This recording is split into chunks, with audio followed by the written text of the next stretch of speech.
Our first speaker is Bidemi Oladayo Balogun of the Graduate Institute of International and Development Studies, who will be speaking on the topic Intervention Programs of Public Health, Rockefeller Fellowship, Dr. Adetokunbo Lucas, and the Development of Preventative and Social Medicine in Nigeria, 1963 to 86.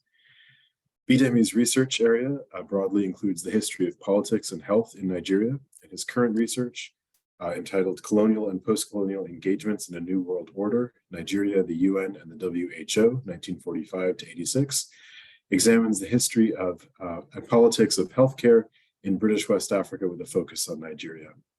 Bidemi earned his bachelor honors in History and International Studies from 2014 at Adekunle Ajasin University and his MA from the University of Ibadan in 2017. I believe that Victor Olaoye is not joining us, but please correct me if I'm wrong. So our next speaker will be Folaranmi Flourish Olorunibe of Rhodes University, who will be speaking on the topic Local Agencies, Maternal Health, and Midwifery Services in Colonial Ibadan, 1940 to 1960.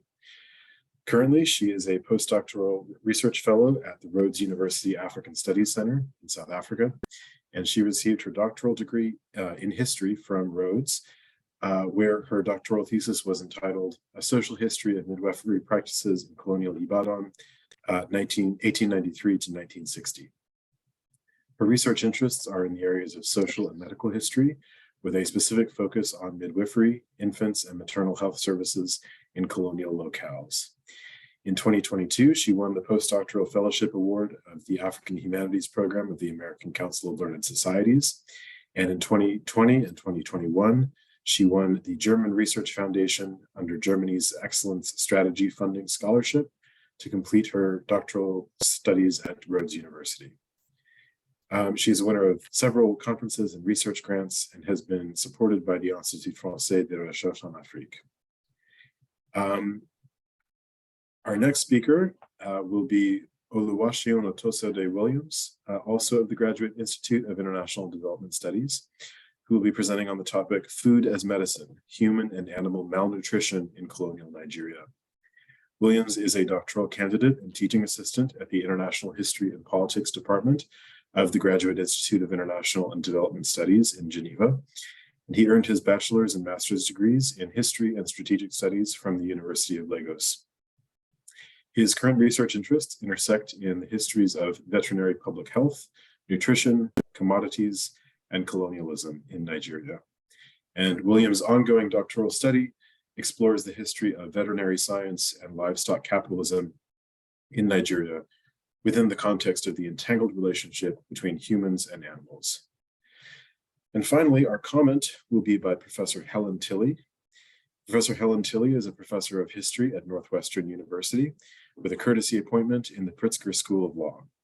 She is the author of Africa as a Living Laboratory, Empire, Development, and the Problem of Scientific Knowledge, published in 2011, and most recently the edited volume, Therapeutic Properties, Global Medical Cultures, Knowledge, and Law, from 2021. Okay, I will hand it over to our speakers now. I ask that you please take no more than 15 minutes so that we can have ample time for questioning. I'll give you a high sign when you have 5 minutes remaining, this when you have 1 minute remaining, and then ask you to wrap up. Okay, take it away.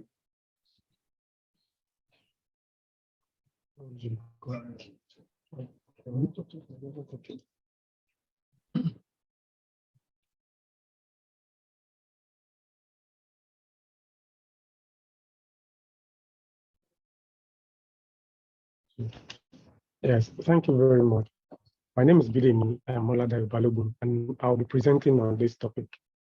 This topic is going to be a chapter in my thesis, so it's an ongoing work. It's an ongoing work, not in the sense that I've started writing it, but I've started gathering my primary data. So I really welcome your contribution. The topic is Intervention Programs of Public Health, Rockefeller Fellowship, Dr. Adetokunbo Lucas, and Development of Preventive and Social Medicine in Nigeria from 1963 to 1986. There's no like this bit. Okay. So in 1963, Dr. Adetokunbo Lucas was awarded a Rockefeller Foundation Fellowship to study for a Master of Science degree in the Department of Tropical Health at Harvard University School of Public Health. But before the start of his program at Harvard, Lucas, a senior registrar in medicine at University College Hospital, Ibadan, was recommended to spend 4 months in Cali, Colombia, a month in Panama at the Georges Memorial and Maru Laboratory, followed by a month in Jamaica at the University College of the West Indies to study epidemiological techniques as applicable to developing countries. This elaborate arrangement for Lucas was for him to have a practical experience of projects in areas with social medical problems similar to those in Nigeria. The approval of this fellowship was based on the understanding that Lucas will return to Nigeria as the chair of the Department of Preventive and Social Medicine, UCH Ibadan. In the course of Lucas' stay abroad, however, this position was advertised by the director of the University of Ibadan, NSDK, generating some reaction from the Rockefeller Health Foundation. The Rockefeller Health Foundation had anticipated that its fellow, Lucas, would return to Nigeria as a specialist with adequate and up-to-date training, strong enough to facilitate his leadership of a health institution, helping him to initiate informed health policies for the development of public health in Nigeria. Therefore, this research will explore an in-depth historical study of Rockefeller Foundation Fellowship programs to support public health, research, and education in Nigeria, to show how the global ambition of the Rockefeller was implemented on the ground. The research will also illuminate how local academic politics interacted with the Rockefeller Fellowship program.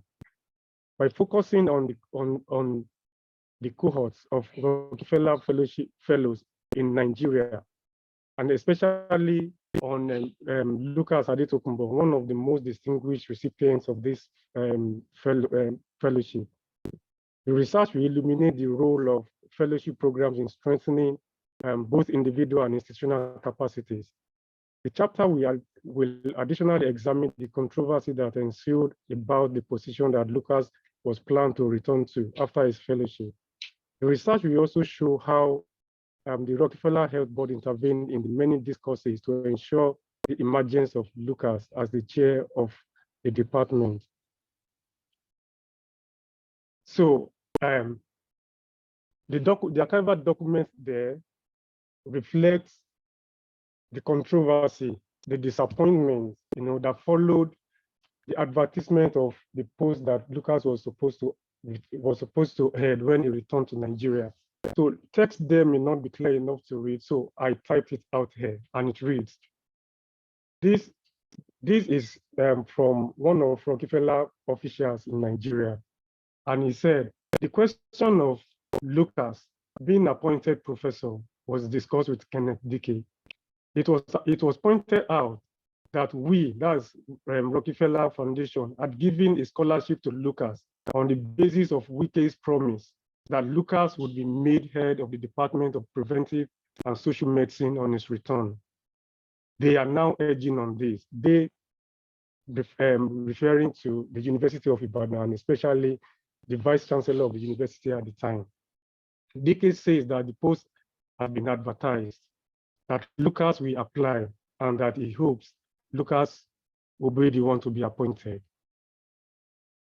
Two important arguments emerge from here. From Kennedy point of view, he wanted to ensure that the best person got the job. But from Rockefeller aspect, they already had agreement that they would invest and fund the training of Dr. Lucas on condition that he will return as the chair of the Department of Preventive and Social Medicine in Nigeria in University of Ibadan. So, yeah, so the historiography of Rockefeller Fellowship. In 1913, the Rockefeller Fellowship started promoting its started promoting its global ambition of wellness of the people around the world. So it started the program in Latin America, beginning with 2 Brazilian-based medical institutions. Motivated by the success in Brazil, as Brazilian fellows became leaders of public health institutions in Brazil, the Rockefeller Foundation significantly expanded its fellowships to Europe, Asia, and subsequently to Africa. The fellowships and fellows played crucial but underestimated in existing literature in the development of public health, as well as capacity building in Nigeria. Scholarly studies have delved into aspects of Rockefeller fellowship and fellows that really interest me. So Rodonyo and Lin, they've shown how fellowship was central to the Rockefeller's policy, with which the organization sought to execute its plans of health and education in recipient countries. Through fellowships, the foundation aimed to prepare its fellows for modern public services in their home nations. So these authors argue that the Rockefeller and the subsequent organizations fellowships, such as UNRWA and the WHO, modeled after Rockefeller style, corroborated closely with governmental institutions to ensure that fellows would return to their countries after their fellowship abroad. Therefore, Rodonyo argues that neither the Rockefeller nor the emerging UN agencies granted fellowship to individuals who were planning to become private practitioners or commercial laboratory workers. Rodonyo argues that there were strings attached to fellowship programs insofar the Rockefeller and the WHO would request official assurances that positions would be available when fellows completed their training. Moreover, the authors persuasively provide insight into how the Rockefeller, through its fellowship program, intended to train teachers and scholars of hygiene and public health campaigns in countries in need, and essentially trained fellows to assume chairs of public health department to provide undergraduate teachings in medical schools. Against this backdrop, therefore, the authors submit that the Rockefeller's fellowship policy was closely connected to political strategies, coordinated and aimed to persuade national governments to establish schools of public health and setting up related positions. The following analysis bears direct relevance to the kind of objectives I hope to achieve in this study. As I noted earlier that the granting of Rockefeller Fellowship to Dr. Lucas was based on the agreement that the fellow would return to Nigeria as the chair of his department. And to this arrangement, the director of the University of Ibadan at the time wrote a recommendation letter in support of Lucas' fellowship application in the US. So while Dr. Lucas was away for his fellowship training, the position was advertised. Therefore, I asked, how did Dr. Lucas become the first indigenous chair of the Rockefeller-assisted Department of Social Medicine? And what were the roles of the Rockefeller Health Board in this development? As Rockefeller Fellows became leaders of public health work in their various countries, and given their global exposure and experience during their fellowship training, they eventually became preferences for international health organizations. Given this fact, I asked, what roles did Dr. Lucas play to develop public health in Nigeria? And how did Rockefeller Fellowship first increase its global visibility, leading to his employment at the WHO and becoming the pioneering director of the United Nations Development Program, World Bank, and WHO program for research and strengthening in tropical disease. For short, we can call this TDR.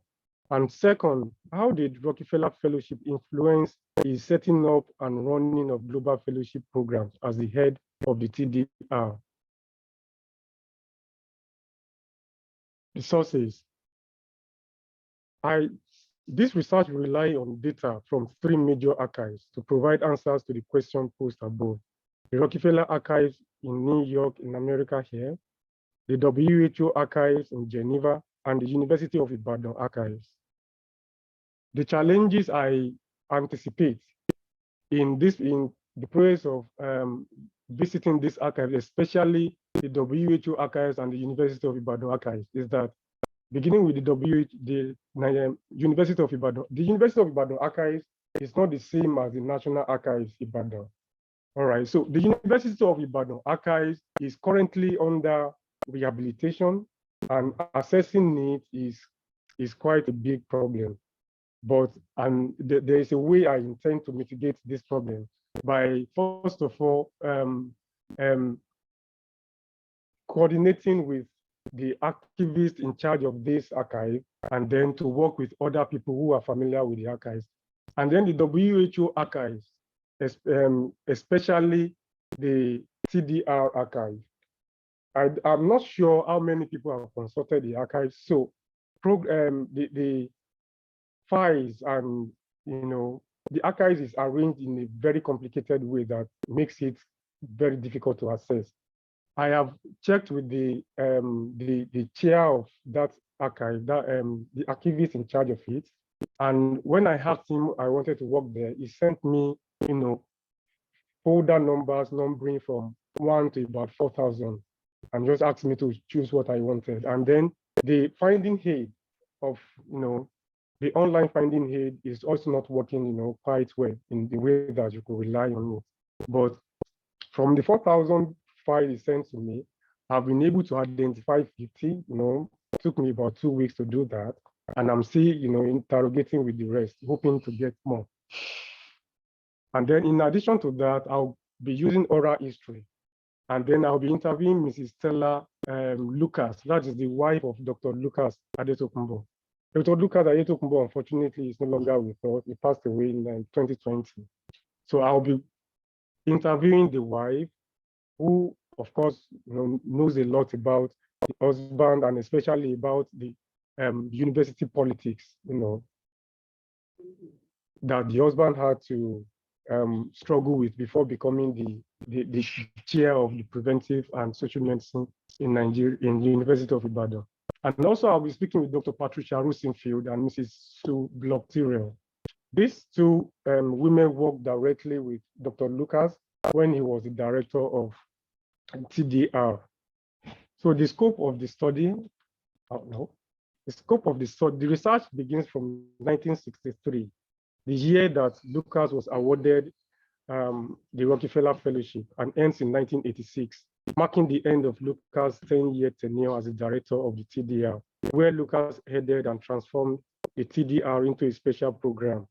The TDR was initially a program, designed to carry out research in Undula, in Tanzania, not sure, but the program intended, to carry out a research in a specific, region of a country was transformed around, and then was made a special global program by Dr. Lucas Adetokunbo.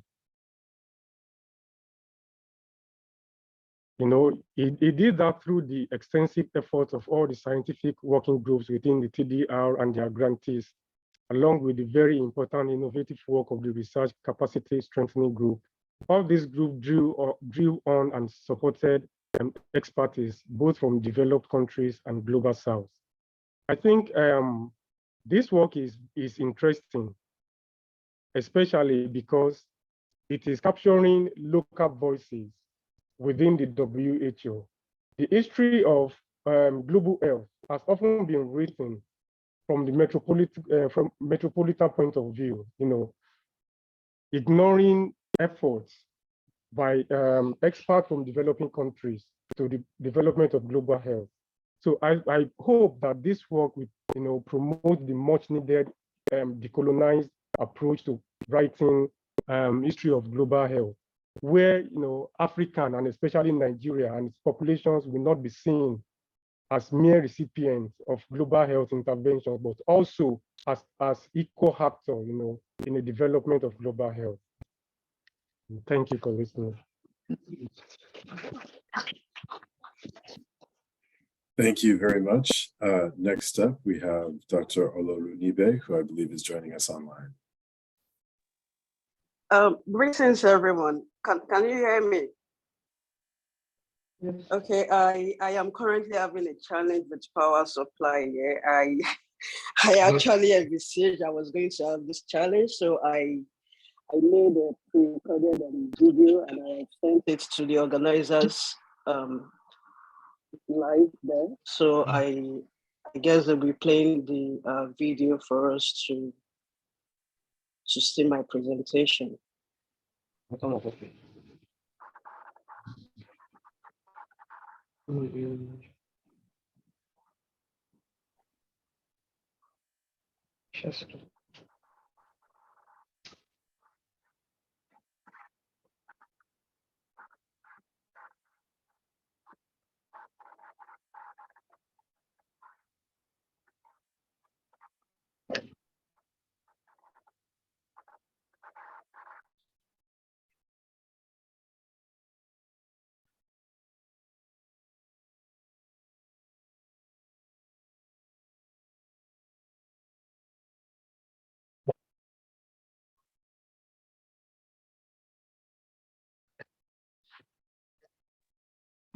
The sound is muted. Okay, well,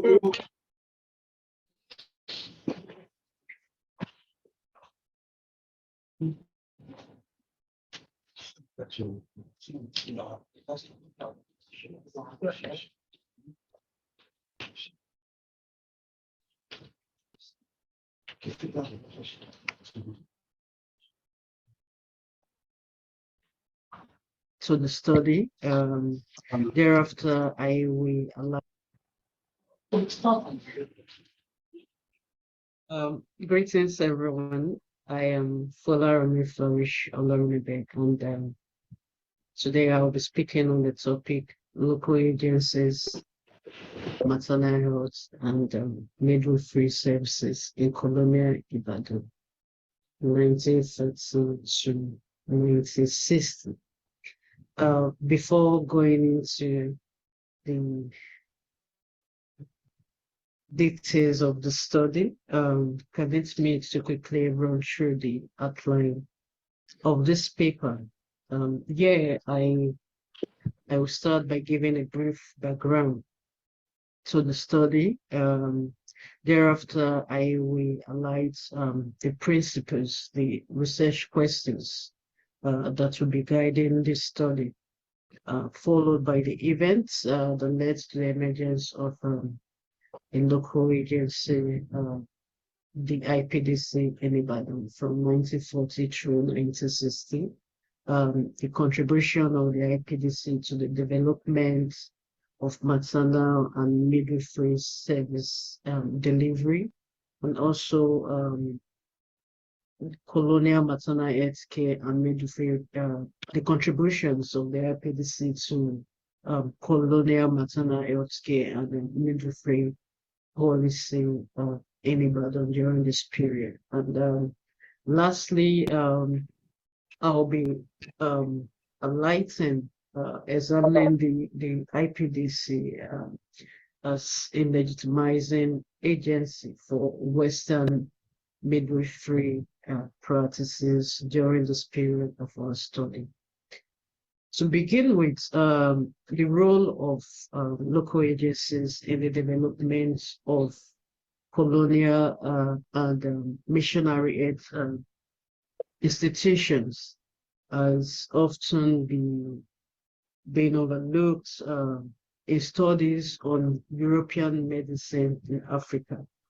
This is because most of such studies place emphasis on the medical activities of European doctors and nurses during the colonial period.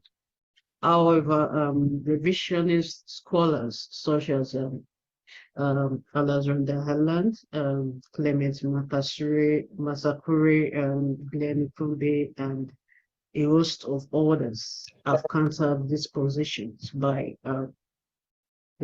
studying African colonial development during colonial period and the contributions of African towards this development. This study give credence to this set of scholars through its an evaluation of the activities of the IPDC, well, a local agency in colonial Ibadan, to the development of maternal health care and midwifery services from the 1940s through the 1960s in colonial Ibadan. This study is guided by three main questions. First is to ascertain the basis for the involvement of the IPDC in the maternal health care and midwifery practices in colonial Ibadan. Two is to understand how the IPDC intervened in colonial medical discussions on maternal health care and midwifery services from the 1940s to the 1960s. Third, the last question, which will be guiding this study, is to understand how the intervention of the IPDC contributes to development of maternal health care and midwifery services during this period.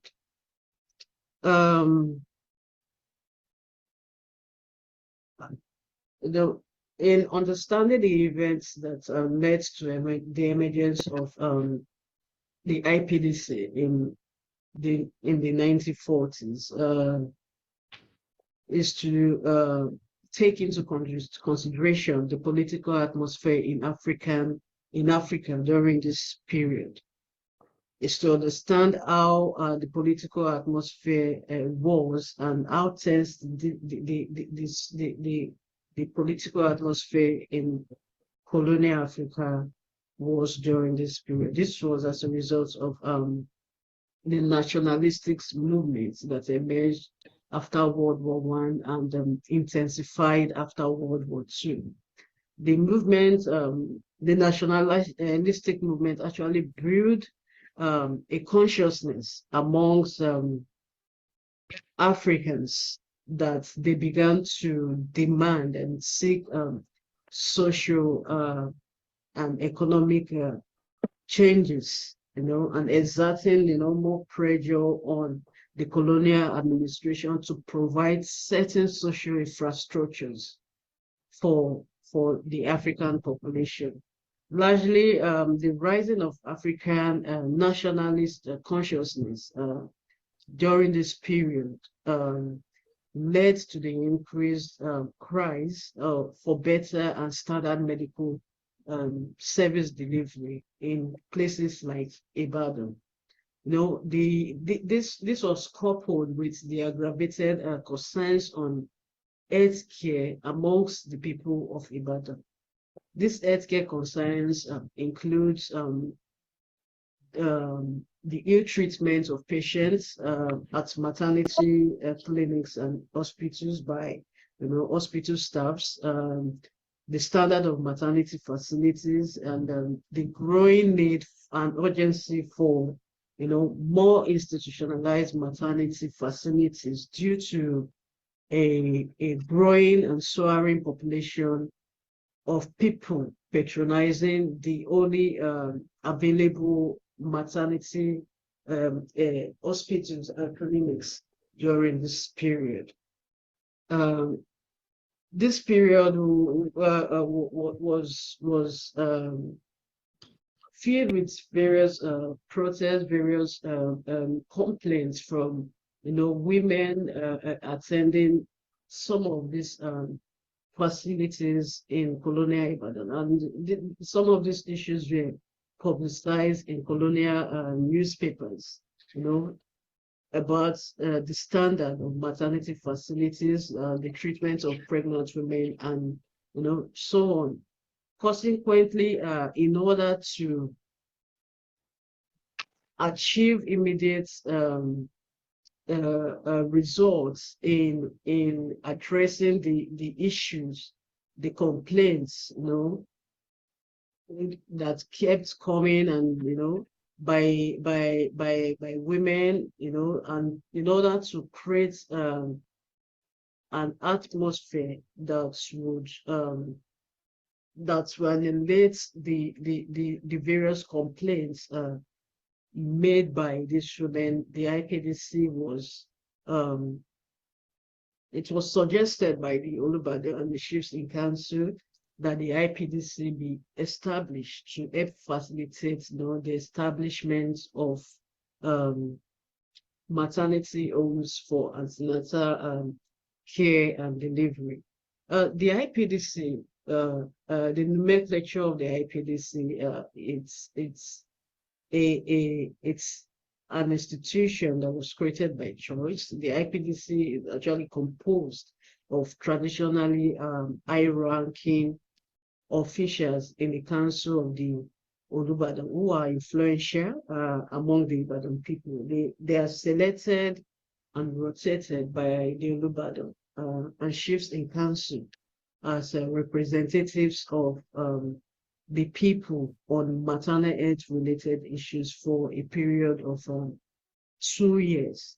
The corps of representatives includes the Iyalode, the head of the market women, the Balogun, the chief security officer of Ibadan, the Otun, the OC, and some other educated professionals in the Ibadan society. The institutionalization of the IPDC facilitated a lot of social and economic changes in the healthcare sector, especially as regards to maternal health in colonial Ibadan. The high point of the IPDC's responsibility or contributions was in its managing of maternal health related crisis from the 1940s, specifically from 1945 when it was instituted. The influence and contribution of the IPDC was felt in the revamping of the maternal healthcare system in Ibadan. Worthy of note is the council's instrumentality to the establishment and expansion of existing maternal healthcare infrastructures.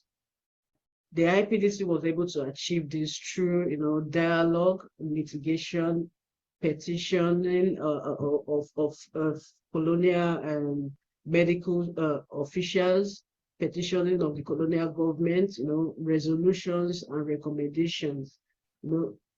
Instances of these cases that were filed in the courts to address some of the complaints that were raised by women who were ill-treated in colonial hospitals, who were not attended to, and a host of others. The process governing the IPDC when it comes to colonial maternal and midwifery policy got to understand that there is a certain process that governs the professional practice of midwifery in the management of maternal health care. And they understand that this has to do with, policy making and implementation. So the IPDC had becomes well experienced in judging which of these policies was more likely to be beneficial to the Ibadan people. Thus, as a way of finding a panacea, a permanent solution to the constant complaints on maternal health care and midwifery services in colonial Ibadan. The IPDC recognized that there was a great need for members of the council to be part of the administration's health policy making body. Successes were achieved in this area because in the 1950s, the IPDC were able to achieve this, and they were able to make policies that include they were able to become to get members that sat in the policy in the board of health administrators involved in making and implementing of policies, and they were able to achieve several policies that were beneficial to the people of Ibadan, and this includes the management of the various maternity hospitals and clinics, policies on expenditures on areas that finances budgets will be spent on in the maternity hospital, area policies that has to do with the investigation on the public complaints on maternal health related crisis, training and employment of healthcare workers, amongst others. It is important to note that the IPDC, as we have seen so far from the discussion so far, created a system that enabled the voices of patients to be heard, which does encourage the continuous patronage of maternity centers by women in Ibadan. The IPDC was, in fact, the first channel patients contacted in colonial Ibadan to present their dissatisfaction and grievances in the medical service. In other words, the council, the IPDC was, in fact, a link that connects the people to the colonial government. And this kind of created an environment that allayed the fears of the people of Ibadan. In a nutshell, this means that the patient's experiences as well as the maternal health services were in a way shaped by the IPDC. And in a way, they were able to, foster the ideology of the colonial government on modern health care and modern health facilities, patronage of modern health facilities on the people of Ibadan. I would stop here and thank you for listening to my presentation, and I look forward to the question and answer session where I would probably discuss so many things I was unable to mention during the course of my presentation. Thank you.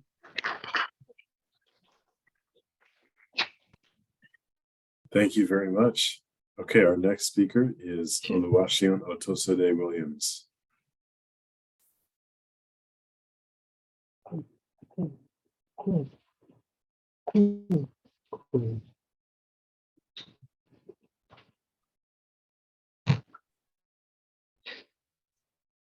The 5 now? No, wait. Then go to the beginning.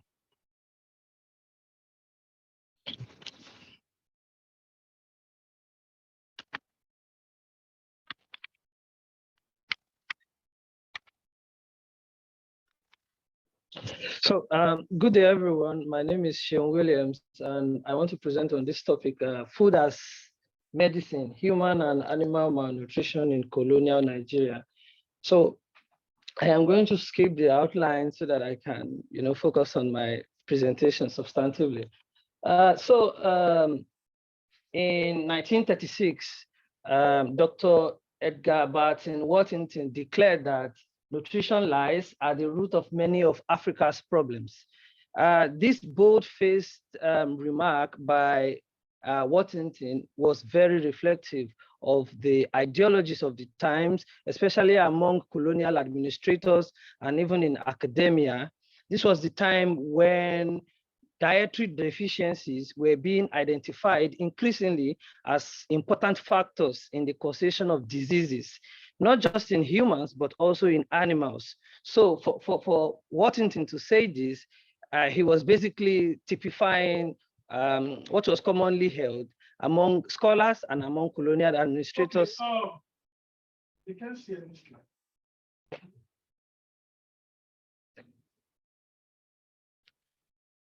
Can you?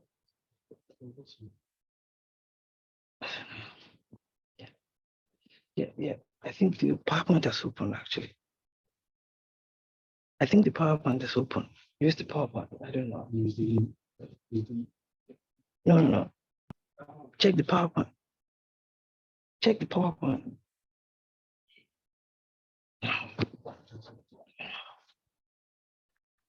I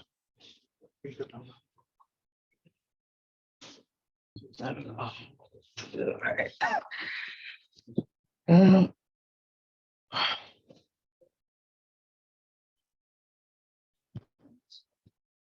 This time is one day investment. Yeah, attention. Okay.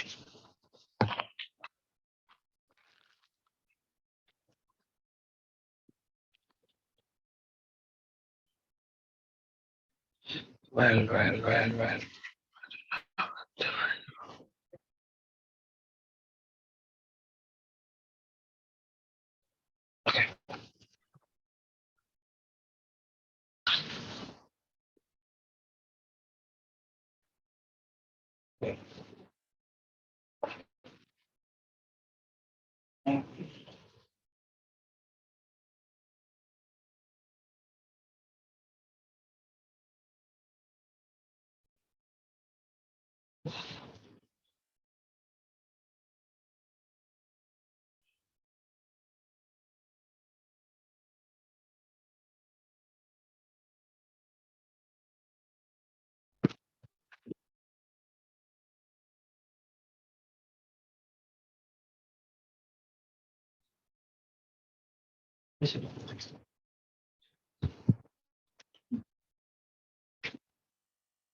See.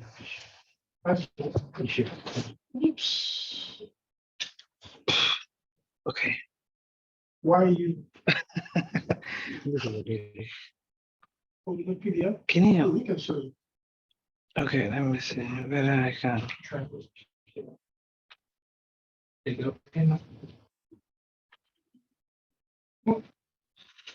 What? Yeah.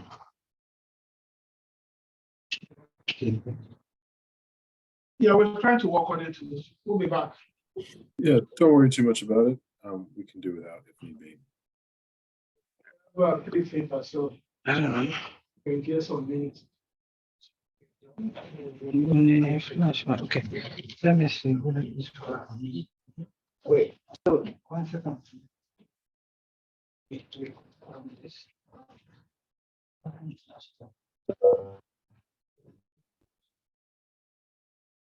Default distance.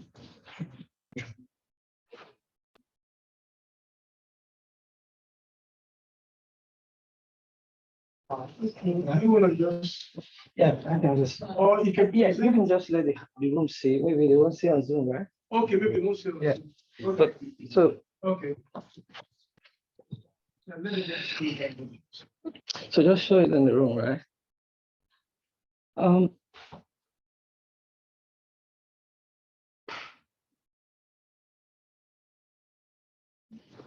So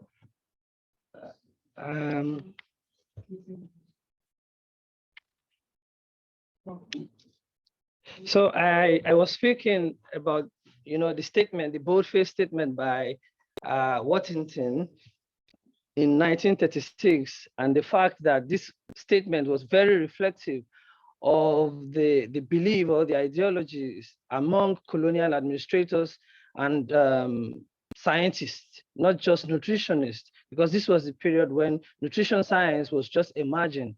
So, so he made this statement, and it was not surprising that just 3 years after making that statement, the British colonial government set up a committee, which was known as the Committee of the Economic Advisory Council, and there was a particular subcommittee of that committee to look into the problems of nutrition in the entire British colonial empire. One statement that committee made is very important for us, because the committee was of the belief that improvement of nutrition in the colonies is a case where the interests of finance and humanity coincide.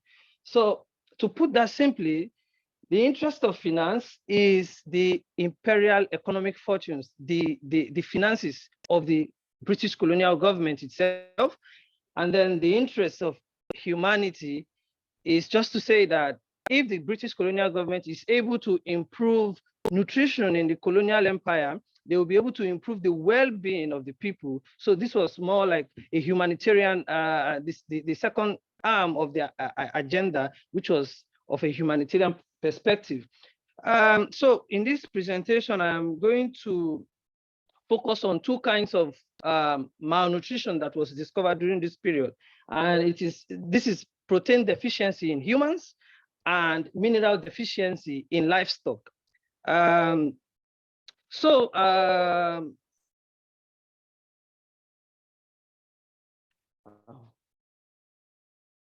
question that would come to one's mind immediately, from this background, is to ask, why was there a need to improve diets in Nigeria? It's very simple. It's because colonizers pathologized African and Nigerian foods. They thought that foods in the colonial territories were nutritively deficient. They thought that the foods were nutritionally poor and that they were uneconomical. So they thought that the food that the people ate at the period were not hygienic enough, and that those foods did not supply the essential nutrients that the people needed for wholesome growth. And there is a quotation that I brought out from the report of the committee that I mentioned earlier, which is right there on the screen. It says, the diets of colonized peoples are frequently insufficient in quantity and still more frequently insufficient in quality. In countries such as Nigeria, because the report actually focused on all the British colonial territories at the time. So specifically in the case of Nigeria, it has been found that the usual foodstuffs of the people are deficient in those essential components necessary for resistance to disease. So,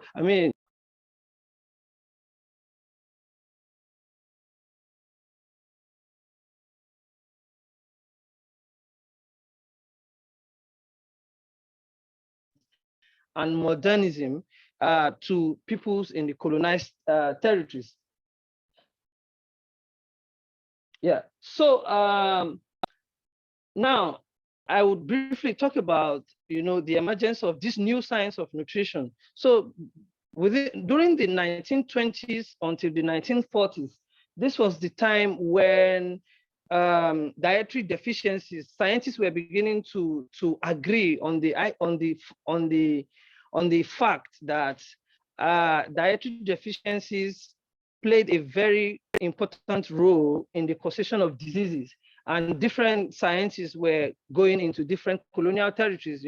This ties into the ideology of Africa as a laboratory by our discussant of today. They went into different colonial territories conducting biochemical studies or even dietary surveys, looking at the foods that the people ate, and trying to determine the different kinds of nutrients that were contained in them and the caloric values of those foods. So during this period, the 20s until the 40s were the time when nutrition science really emerged as a new science. And the emergence of that science quickly, stepped its foot into Nigeria, where different colonial scientists entered into the territory and began to conduct ethnographic and biochemical surveys to understand the kinds of foods that the people ate and the nutritional components of those foods. So important among the scientists in this fold are Doctors Bruce Nicol and Doctors B.S. Platt. Both of them were attached to the applied nutrition unit of the London School of Hygiene and Tropical Medicine at the time. But there were also other scientists who conducted different kinds of dietary studies at the time. And I mentioned a few of them there. There is McCulloch, and then there's also Fitzgerald Moore, as well as Alan Waller Woodruff. These are some of the reports and the publications that came out of their respective studies. The one to the right there is titled Nutrition in Nigeria, and you can see Applied Nutrition Unit. It was conducted by Dr. Platt. So now, what did this new science that has just emerged achieve in the Nigerian context? So, in essence, in Nigeria, there is a regional difference in livestock production, and this is determined by different cultural and ecological factors. So in the north of Nigeria, that is the main hub for livestock production, because there is an ethnic group of people who have what you can call a pastoral economy and a pastoral culture, the Fulani people of northern Nigeria. But then there is the problem of a seasonal drought, seasonal lack of pasture and water resources, which determined that they had to occasionally move their livestock from the north to the south, because it is in the south where you have abundant pasture and water resources year-round.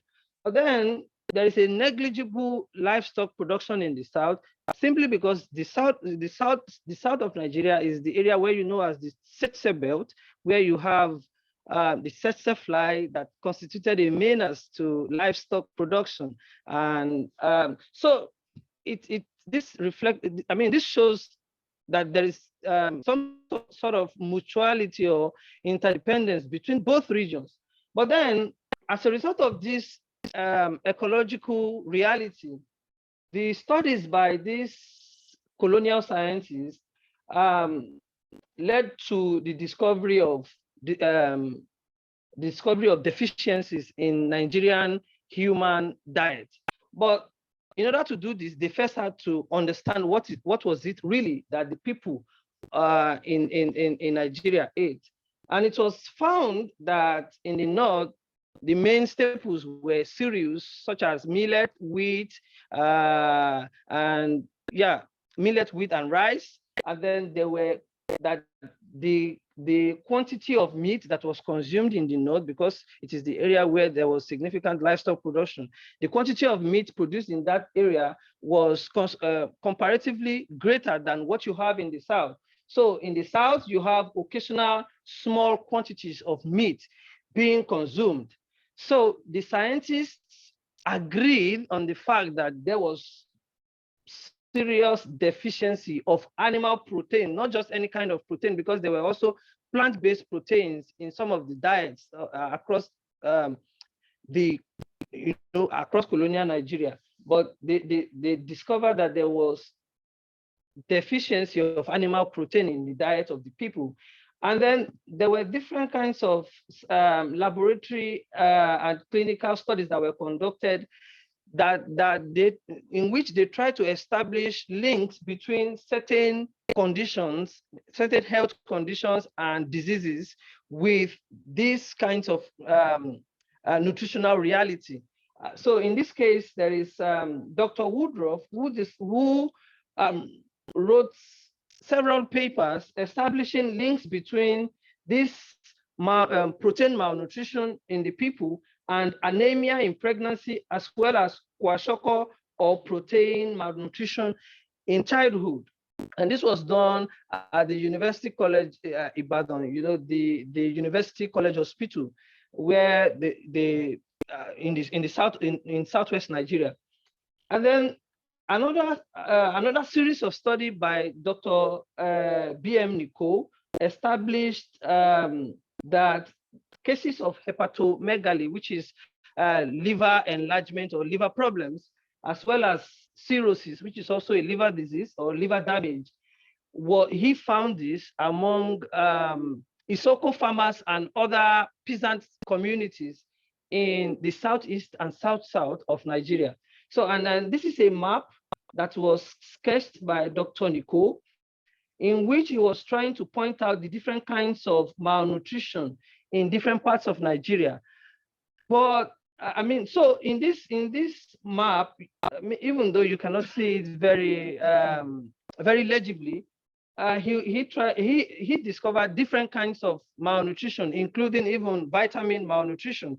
But the sheer preponderance of the studies focused on protein malnutrition, and this was discussed, or this was found to be the most serious form of deficiency in the diet of the peoples. Now, how did they think that this problem could be fixed? So this is where these scientists began to treat food as a sort of medicine. They began to recommend certain kinds of food that could be seen as maybe medicinal cure for these kinds of malnutrition.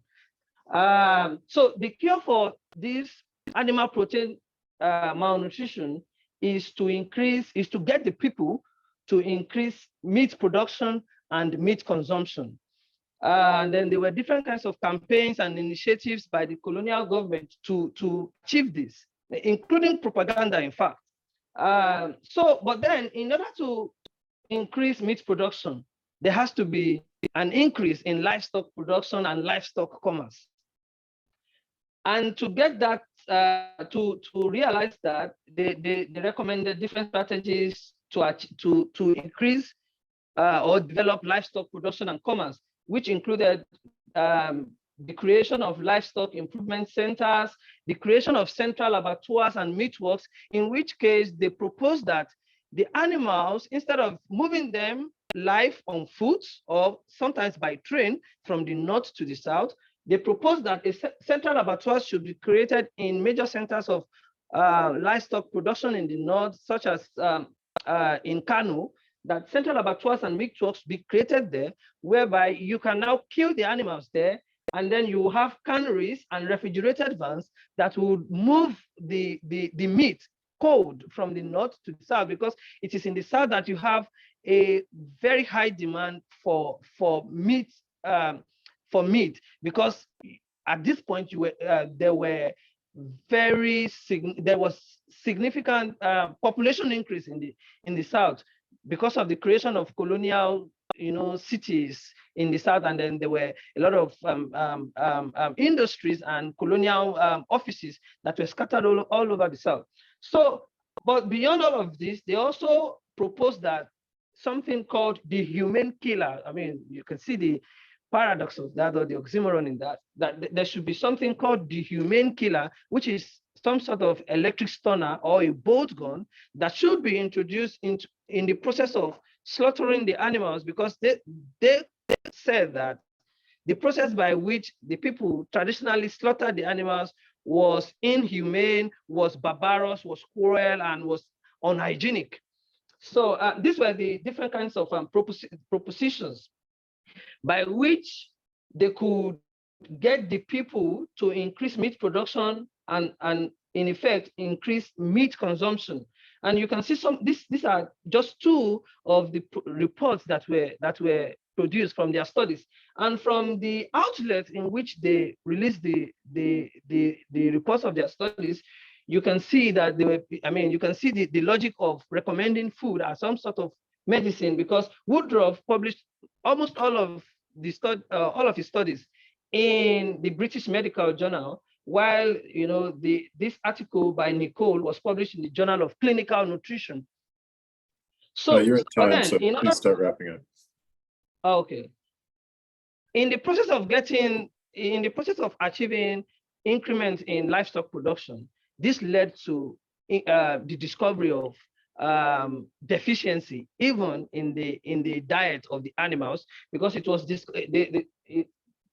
agreed upon that the animals had smallish, the cattle especially in Nigeria had some smallish stature, and that this was because there was serious mineral deficiency in the pasture that they fed on, and the particular salts that were focused on were calcium and phosphorus.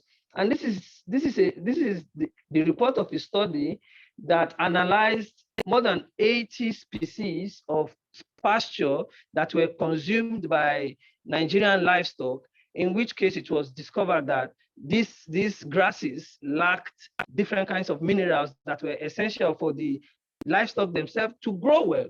So, and here I have shown different kinds of initiatives that the colonial authorities, the veterinarians, and other experts introduced in order to get the animals to feed better, in order to feed the people better, in order to increase the imperial fortunes of the colonial government.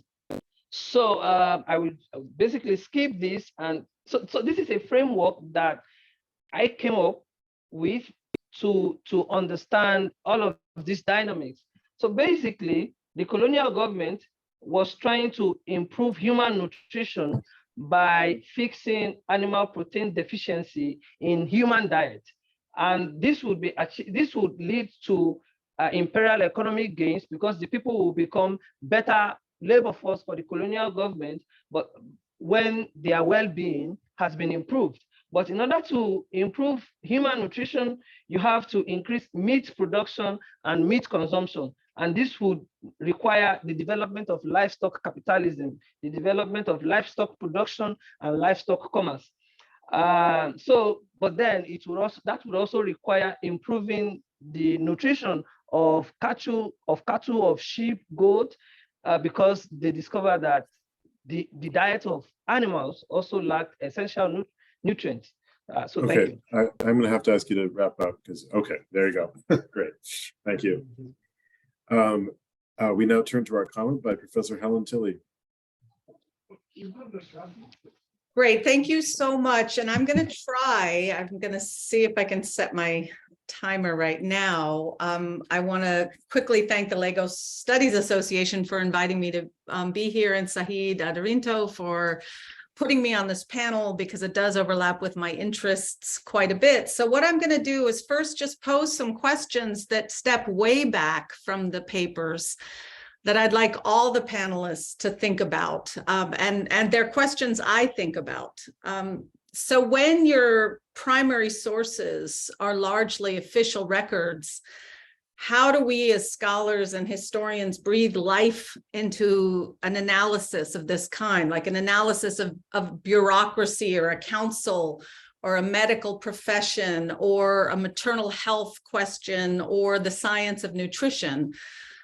So one of the things that I think when, and I've worked in exactly these kinds of files, all three papers share this attention to detail with files that can turn life itself into a kind of bureaucratic experience. So I would encourage all three of you to think about the living and dying, the wellness and illness, the birthing that is happening in the stories, and see how some of those stories might come to light, even from the sources you're using.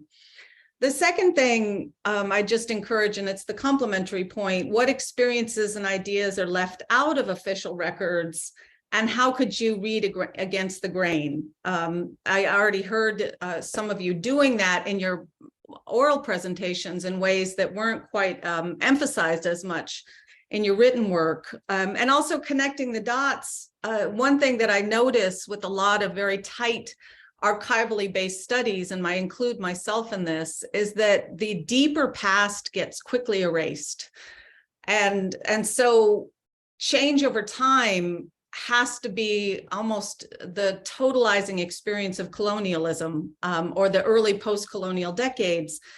And so again, I think I'd encourage all of you to think about what are the bigger changes that are continuities that are happening during your time, during your stories, that are less visible to you because you're not gesturing to the deeper past.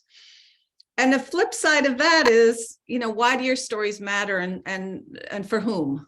What's the audience? And I ask that in a sincere way, because I think those of us in the field, the broader field of African studies, are always taught to use a scholarship that covers many more places than just one. And a third of my department is made up of US historians, and they don't bear that burden.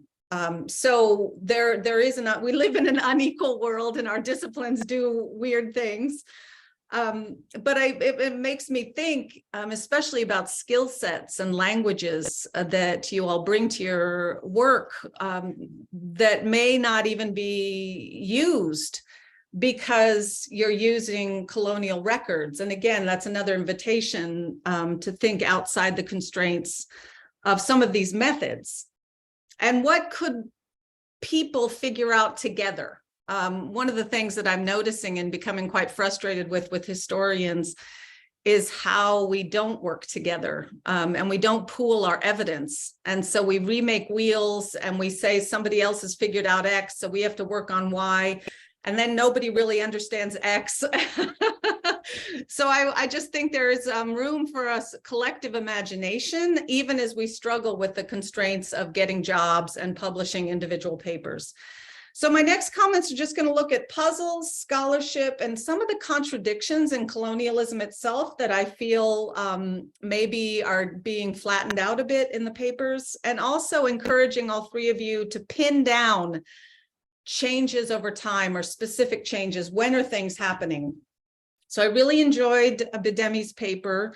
I think a lot about the very questions he's raising about how medical professions arise. There's a vast literature on the history of medical infrastructures in different parts of Africa, and the unevenness of it.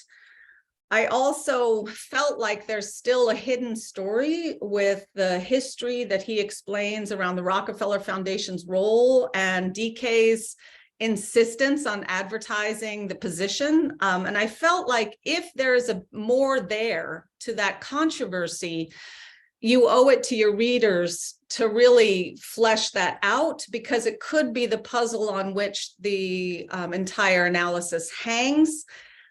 This kind of triumvirate between the Rockefeller Foundation, DK really trying to build an institution that has some self-determination, and Lucas, who is a kind of rising star.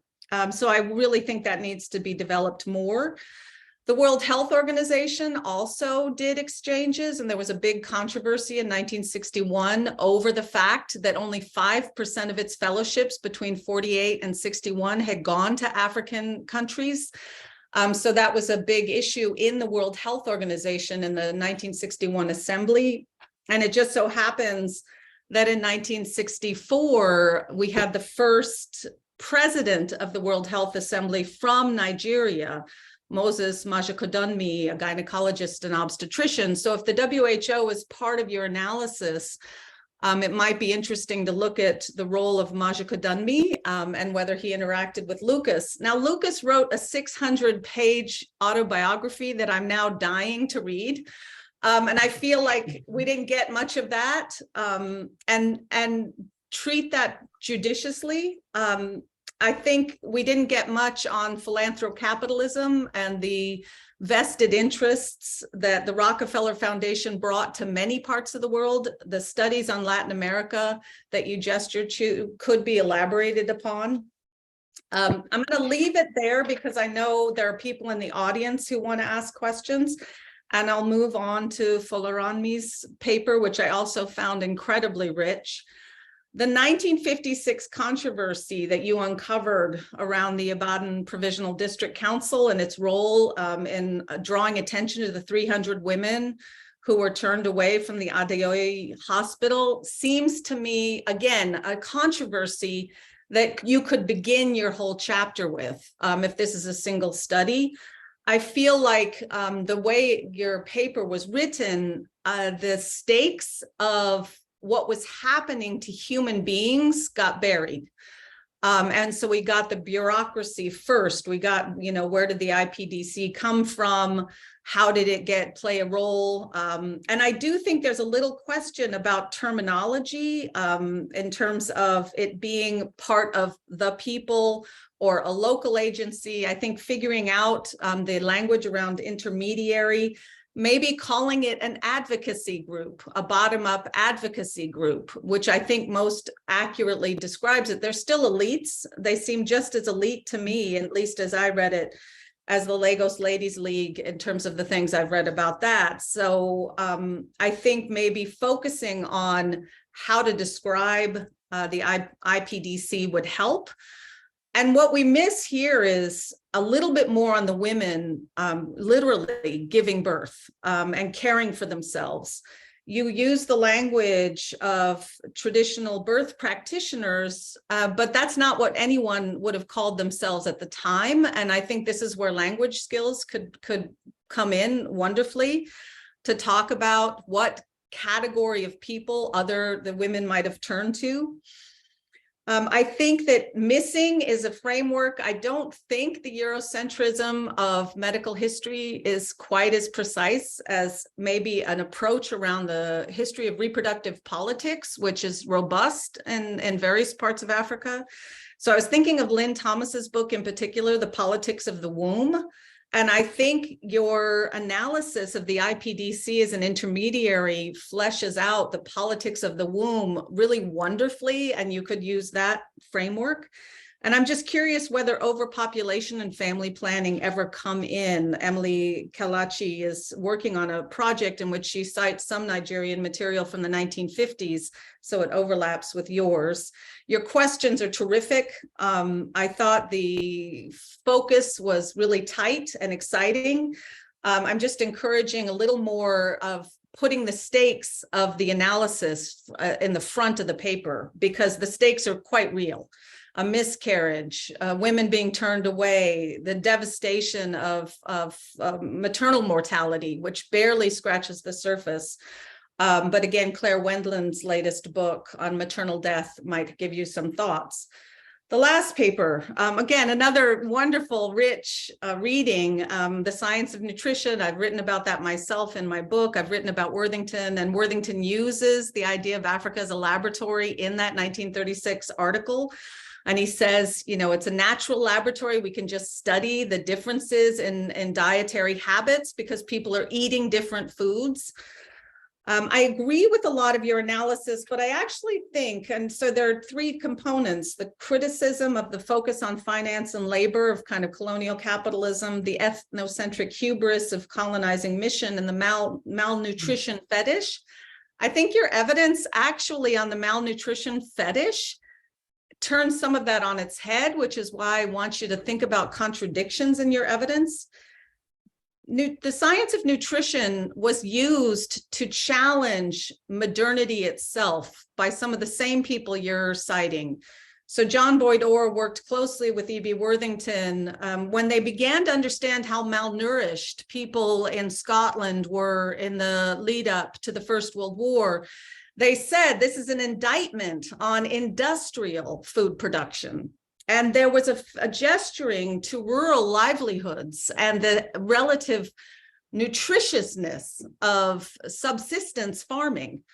And we see a little bit of that in Bruce Nichol, where he's talking about the state of nutrition in Nigeria as being commendable, whether it's in the town or the bush, and that people weren't malnourished. So I think you have to let your evidence actually do a little more work and pin down the specifics of it. And again, I was thinking of work by Cynthia Brantley, Feeding Families, Jennifer Tappan's work, the latest book, The Riddle of Malnutrition in Uganda, Diana Wiley's Starving on a Full Stomach, but also the collection of primary sources, Veronica Berry's edited volumes on the colonial surveys of nutrition in Tanganyika and Nyasaland, so Tanzania and Malawi. Those primary sources show how the multidisciplinary teams working on nutrition kept pulling things in different directions. And your paper also gestures to the maternal stakes, anemia and pregnancy, and the loss, the challenges of, again, miscarriages.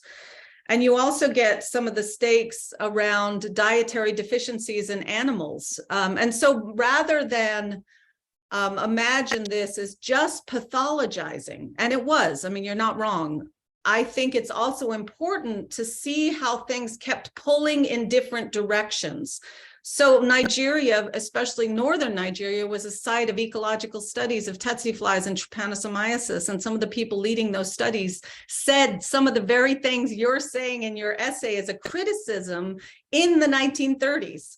So it raises some questions both about boundaries between units doing research, and it also raises some questions about just the messiness of the research at the time. I enjoyed all of the papers, and I appreciate being able to participate from a distance. I'm just sorry I can't be with you there. Thank you very much to Helen Tilley for that generous and constructive response. I think we should take a couple of minutes to let each speaker respond to that response and then turn it over to questions from the floor. And I would ask that the speakers in the room field the questions. I can kind of see you, but I think it would be more efficient if you field them yourselves. So why don't we go in the order of presentation? And if you'd like to take a couple of minutes to respond to Helen.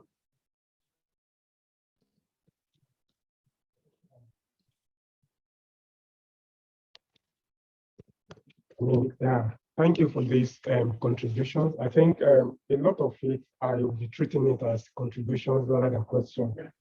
But what? Project. Oh, okay. So especially, I would like to focus more on the point you raised about the hidden story about DK's engagement with Rockefeller, and DK as the head of, sort of a self-determined institution as University of Ibadan, and the Rockefeller on the other hand, as the big founder, and then the rising star as the Lucas Adetokunbo himself. I think I would like to elaborate more on this as you have raised, and also on the first Nigerian to emerge as the head of the WHO World Health Assembly.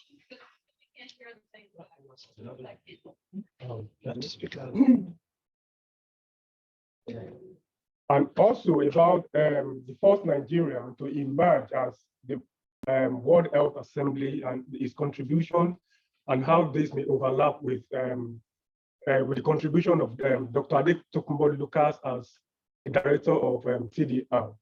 Yes, I think that point is noted, and yes, I'm happy to look into it. And yeah, I think.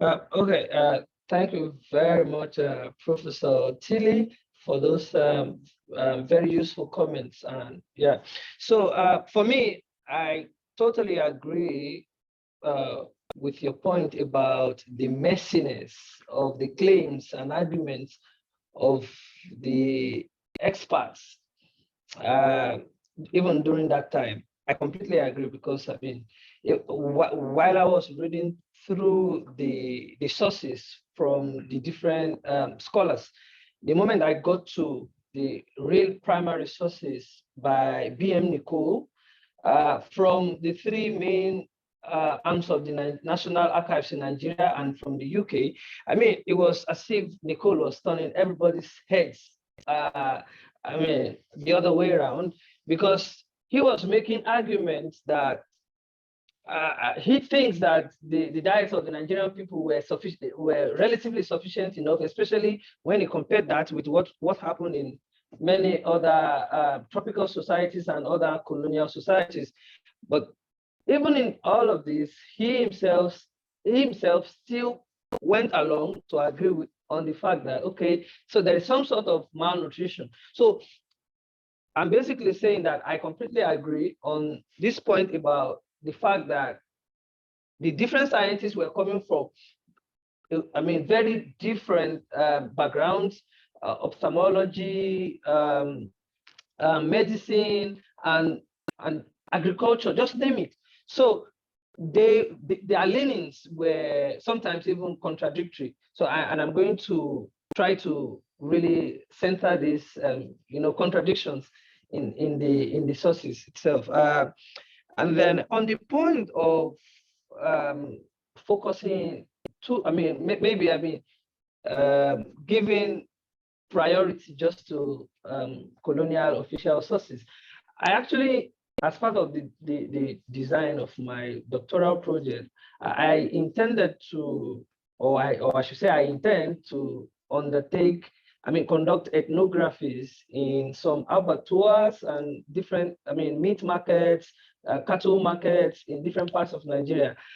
So at the time when I traveled home to undertake this, my main challenge was the insecurity in many parts of Nigeria. There was even a time when I wanted to travel to Jos, but there were attacks there and I couldn't just go. So I still intend to interview, veterinarians and, interview some other actors who are willing to share their stories. I hope to be able to achieve that. Thank you very much. Thank you, Professor Tilly, for the wonderful contribution to the paper. Like you said, it's more convenient to actually look at the IPDC as an advocacy group. So I would actually try to factor in that into the reworking of the paper. And at the same time, like you've said, there are some hidden ideas that ought to have come at the beginning of the paper, like factoring the issue of the protest of the 300 women and bringing that into light and making the paper more interesting to flow with. I think those two inputs are very important, and I will work on that while we're working the paper. Thank you. Okay, we'll turn it over to those in the room. So if the speakers would call on people, you might want to collect a couple of questions and then answer them in turn. We also have one online, so we'll do that after the people in the room. Okay, can I go? Yeah, so Peter and Sean Williams, I'll focus on your presentation because I found that very fascinating. Peter, so I was wondering how you want to think, because you said the work you're about to start. So I was wondering if you could, how you want to read the disagreement that later emerged between Kenneth Dike and Rockefeller Foundation over Lucas. So to me, I am trying to imagine it as a kind of, science, as we know, were used as tools for imperialism, right? And the period you are studying was, I think, after colonialism, and one may want to think about neo-colonialism. So I am kind of trying to think about that as kind of resistance to neo-colonialism, and they try an attempt to further or solidify neo-colonialism. That's just a thought. I don't know if that would ever make sense to you. Then Sean Williams, so my thought about malnutrition in Nigeria, I would want to refer to Stephen Fireman when he talked about the social condition for production, right? So social conditions, yeah. So was and then back to what Professor Tillis mentioned about actually looking into the deep past. has Nigerians or the people who were called Nigerians at that time, have they always been malnourished? Or was this as a product of colonialism, where they are malnutrition as a result of colonialism? Because these people have been there for many years and they've been living healthily, they've farmed, they've produced food, and then all of a sudden in the 1930s and 1940s, somebody comes up and says, oh, they are malnourished, based on knowledge or scientific method produced elsewhere. So how do you want to, think about that? Thank you. Yes. All right, thank you very much, Prince, for that question. So about how I will read, the disagreement between DK and Rockefeller, I think I will not be directly reading anything to it. I will let my sources do that, right? I will let the sources lead while I follow. But, it is easy to make a case, for a resistance that the University of Ibadan, led by Kenneth Dike, was attempting to resist, external influence.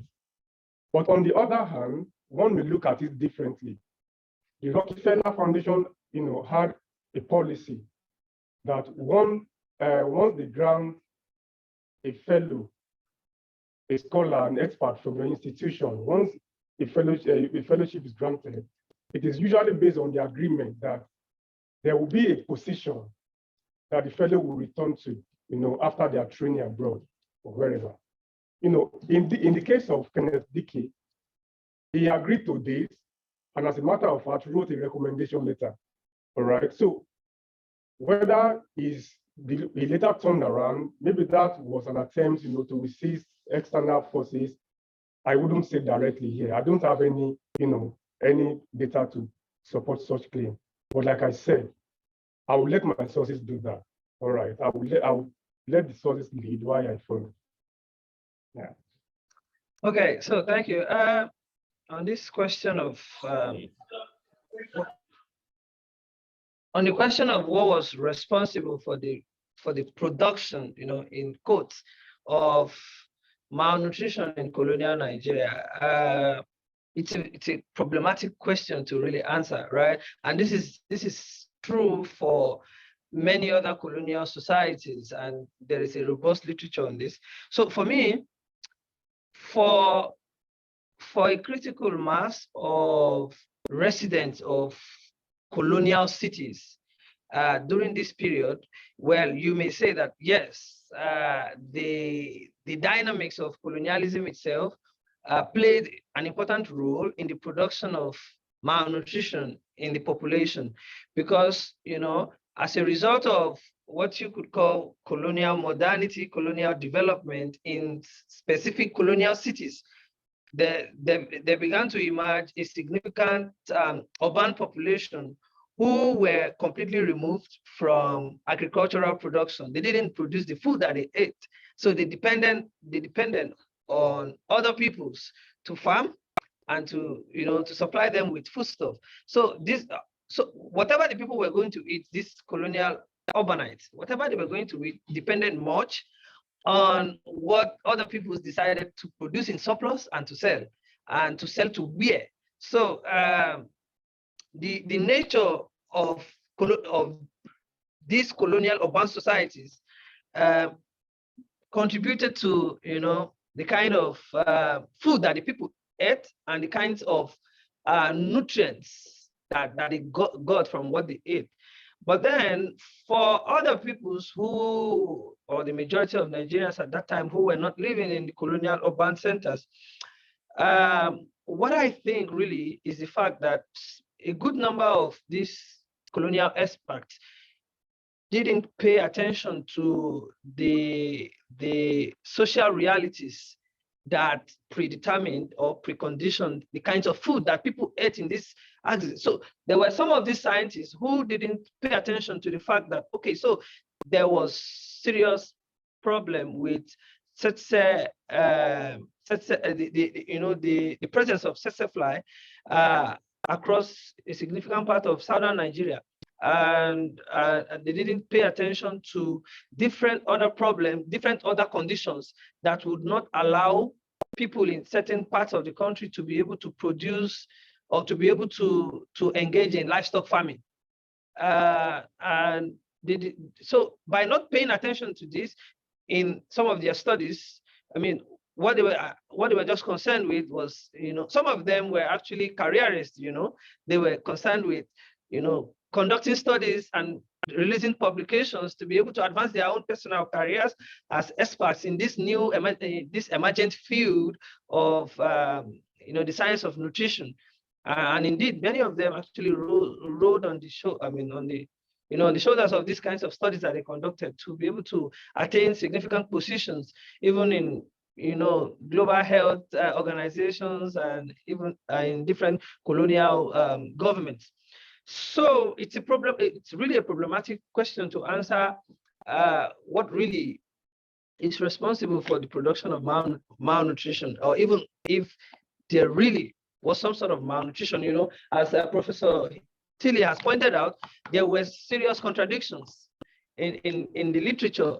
There were voices like B.M. Nicole, who was one of the important scientists of the time, who was really saying that, no, I really think, in fact, Nicole made the point that many of the scientists of that time were focusing on hospital patients for their findings. If you focus, this is a self-fulfilling reality prophecy, right? Because if you focus on somebody who is already suffering from malnutrition, you will think that a significant majority of the population was suffering from malnutrition. But if you focus on the larger population, probably the people who you are finding to be having malnutrition problem would be a very tiny minority in the society. So people like Nico actually thought that he felt that the food that the people ate was relatively balanced enough, especially for many of them who were able to balance the lack of animal protein with different important sources of, different plant-based protein sources in their diet. Okay, we have two questions online, one from Ayodeji Adegbite and one from Matthew Ayodele. So I'll let you both speak. Okay, I don't know if I can just go ahead now. Just go ahead. Okay, yes, okay, yeah. So thank you, thank you all for the wonderful presentation. So I'll just quickly go to my question. My question is to, I think, Balogun, who presented on Lucas. I just wanted to sort of maybe ask you to just basically repeat Professor Tilly's question about, like, who is your audience? Because you mentioned that you're trying to decolonize global health, and then you said you would allow the sources to speak for itself, and that seems contradictory to me. So I was wondering if you, I also wanted to add that if you wanted to look at decay, it is impossible, I think, to neglect the role that the University of Ibadan, played in this period of late colonialism that I think people like Tim Livesey is studying. You can look at his book, for example, the Nigerian University Age, where he talked about some of the contradictions of the politics at play in this period. So yes, those two questions. Who are your audience? Can you really separate? Can you allow the sources to lead if you want to actually decolonize global health? Thank you. Why don't we hear from Matthew as well? Yeah, before we answer. Oh, thank you very much. Wonderful presentation. And first, I'd like to comment on Olorunyibe Flourish paper. And my first question for Flourish, Dr. Flourish, is about, like, what were the responses of these? Was there any kind of like interplay or reaction from the IPDC to traditional medical practitioners, and not just to the modern medical system, right? You explained that they served as some kind of intermediaries, right?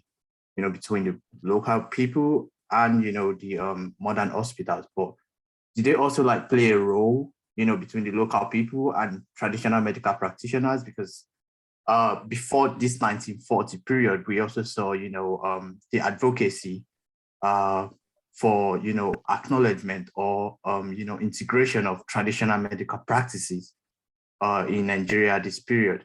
So, I mean, was it like the IPDC was just majorly focused on,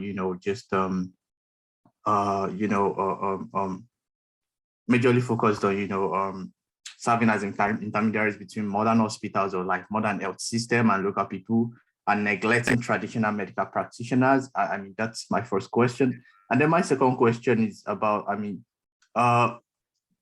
during this period, we had these colonial development plans, the 1945, 47, and others.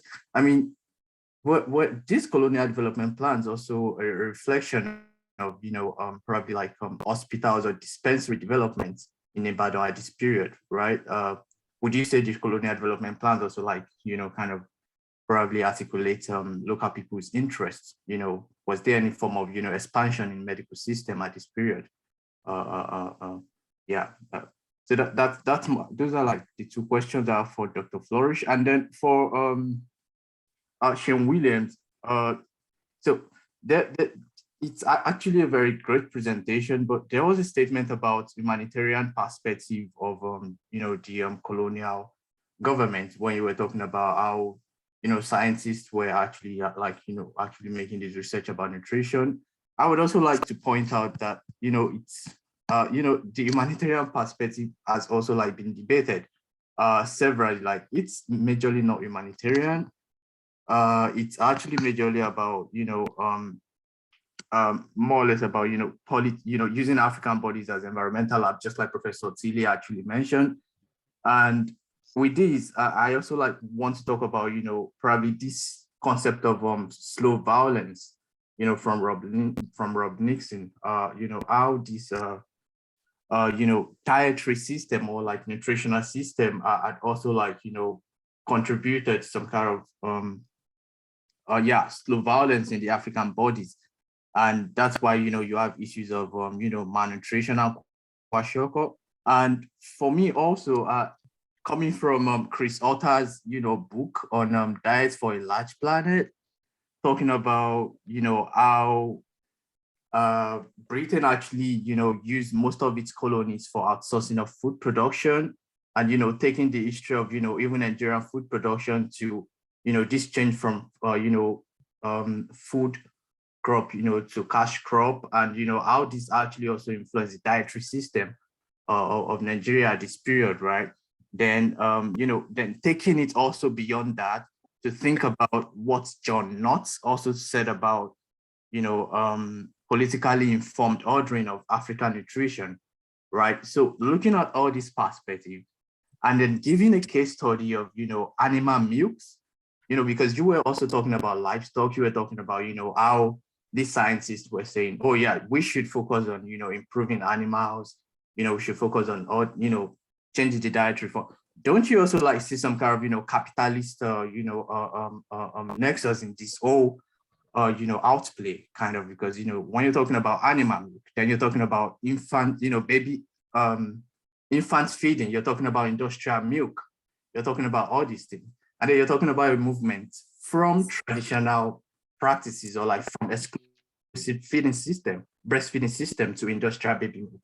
So I'm just like thinking about this, like if you can think about this in a way of probably even biopolitics, like probably you could even like bring the Foucauldian framework to speak in this analysis, to look at probably these claims of dietary deficiencies as some kind of biopolitics, as some kind of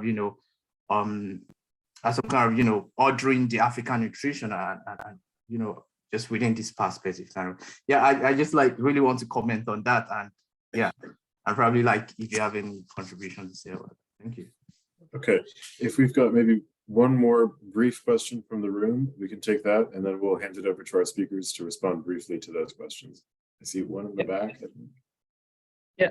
Just on this question of Kenneth DK's ambiguous relationship with foundations, I think it's really fascinating one thing to bear in mind is that I think DK went to New York in about 1961 to request lots of money from the foundations. And in fact, a lot of the big buildings at UI that were constructed in the 1960s and 70s were constructed with foundation money.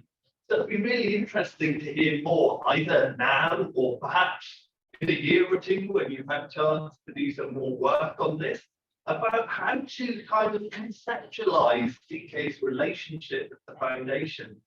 Because it seems like kind of simple ideas of resistance, for example, aren't going to do enough to do justice to the ambiguity of this relationship.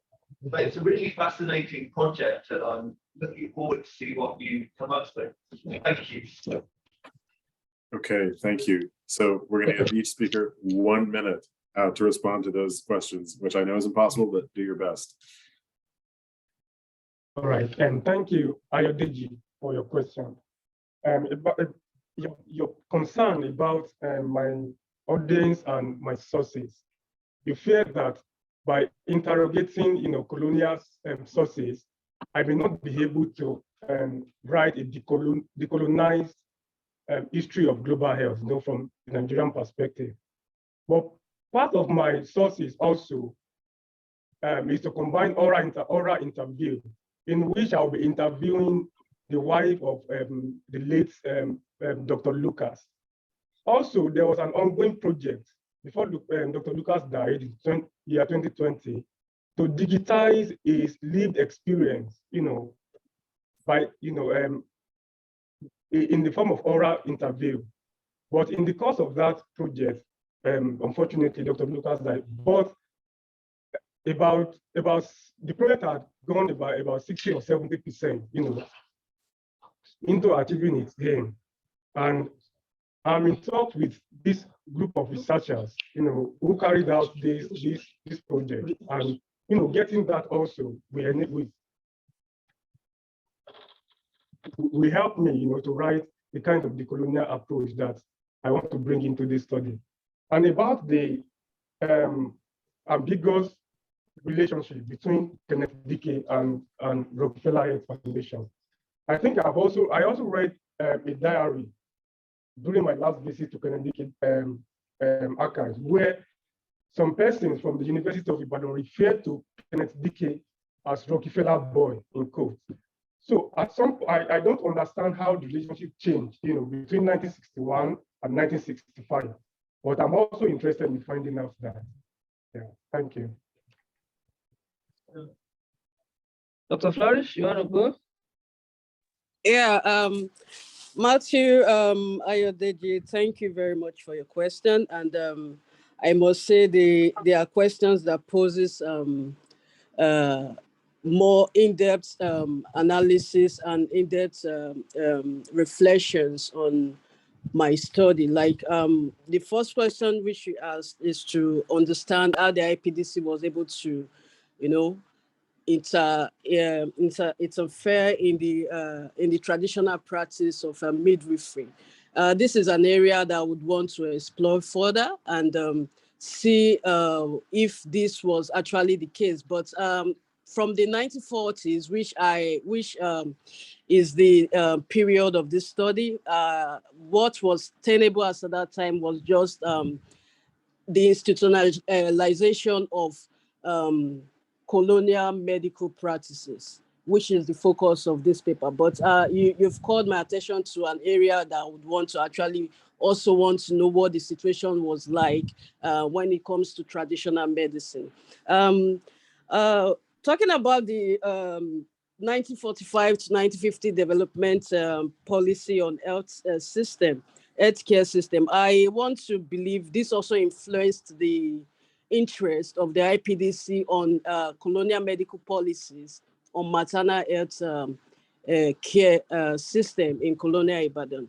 In fact, I think the development policy as at this time actually reflected what it was more like a people-centered policy that reflected what the people wanted as at that time, because what they were demanding for was better healthcare system.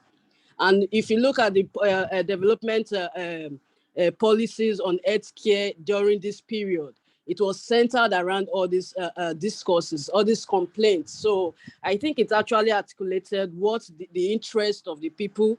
But unfortunately, like we would see, it actually did not, the implementation of these policies did not actually, fulfill what the intentions of the IPDC was, because what they were demanding for was for more hospital-based facilities, more professional healthcare professionals, but these issues kept coming because the colonial government were giving the excuse that they were not funded to sponsor all of these projects. So, of course, the development policy as at this period actually reflected this interest, but none of it was implemented.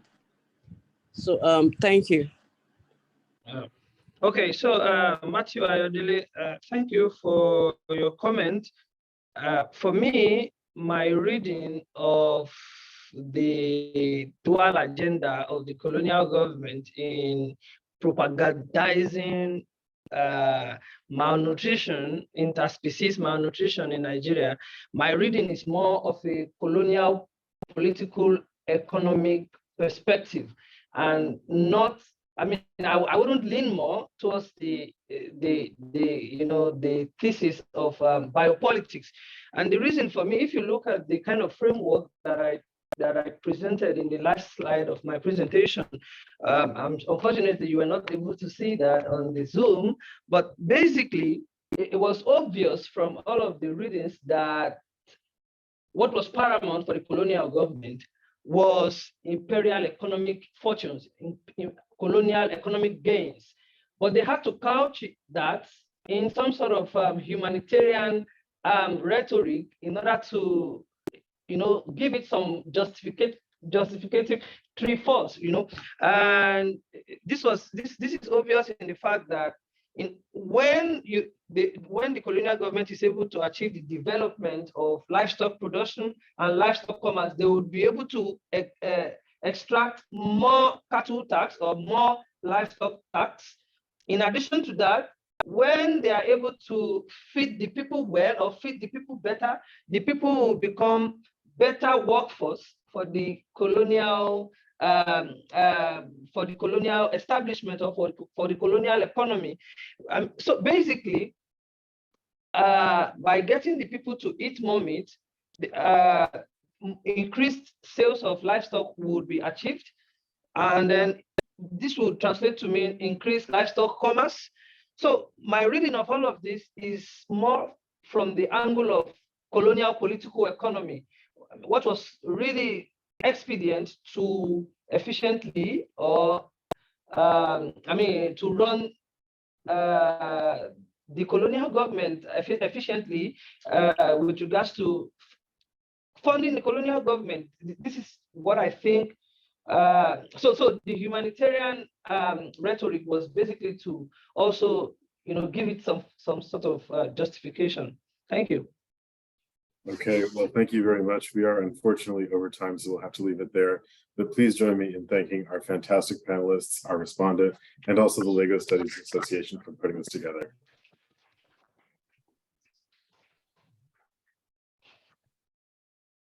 Thank you all. Daily, really appreciate your help. Nice to see you. Hi everyone.